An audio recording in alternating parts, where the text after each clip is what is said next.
Komika Ananta Rispo, kakak dari Fico Fachriza, sudah meminta pengajuan rehabilitasi untuk adiknya. Hal tersebut disampaikan oleh Kabid Humas Polda Metro Jaya, Kombes Pol E Zulpan.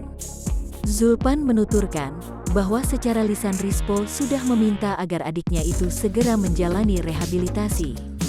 Iya, ada pengajuan rehab. Pihak keluarganya sudah ada yang menyampaikan, kata Kombes Pol E Zulpan dihubungi awak media, Senin, tanggal 17 Januari tahun 2022. Kemarin kan kakaknya secara lisan bilang minta direhab tuh. Sudah menyampaikan juga, bebernya.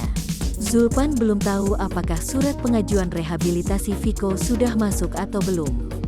Ia hanya mendengar permohonan untuk rehabilitasi disampaikan oleh Rispo secara lisan saat datang ke Ditresnarkoba Polda Metro Jaya. Tapi suratnya sudah masuk apa belum, saya belum cek lagi, ucap Zulpan. Kan kita masih fokus melakukan pemeriksaan, jelasnya.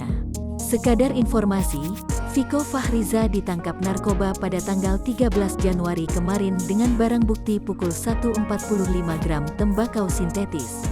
Ini bukan kali pertama ia mengonsumsi barang haram tersebut.